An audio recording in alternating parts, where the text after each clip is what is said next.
Елдегі жалпы қылмыс деңгейі 5,7%-ға төмендеді. Нақты дерекпен айтсақ, аса ауыр қылмыстар саны 21%-ға, ауыр қылмыстар 22%-ға азайған. Сонымен қатар құқық қорғау органдарына түскен арыз шағымның 93%-ы 3 күн ішінде қарала бастады. Бұл туралы бүгін елбасы Нұрсұлтан Назарбаевқа еліміздің бас прокуроры Асхат Дауылбаев мәлімдеді. Кездесу барысында бас прокурор елдегі заңдылық пен құқықтық тәртіптің ахуалы, президенттің азаматтар құқықтары мен бостандықтарын және кәсіпкерлерді қорғауға бағытталған тапсырмаларының орындалу барысы туралы баяндады. Сондай-ақ Дауылбаев мемлекет барысына халықтың әлеуметтік жағдайы төмен топтары мүдделерінің қорғалу жөніндегі прокуратура органдары жұмысының нәтижелері жайлы баяндады.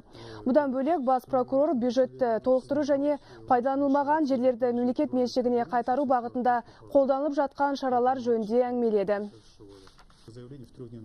Мы должны говорить о неотвратимости любого наказания, даже маленького. Общественный порядок нарушил, проходя там по улице, оскорбил, обидел, украл. Все это должны фиксировать. С другой стороны, вот то, что идет новый кодекс сейчас, уголовный кодекс, уголовно-процессуальный кодекс, все они призваны, с одной стороны, либерализировать вот эту систему, чтобы тюремное население у нас уменьшалось, и у нас уменьшается это, и в то же время жестко наказывать финансово. По дорожно-транспортном сокращение есть или нет? Мы в этом году добились 100% регистрации, за счет этого мы фиксируем любое правонарушение, поэтому сегодня мы добились пика регистрации всех правонарушений. Каждый день погибает на дорогах, каждый божий день.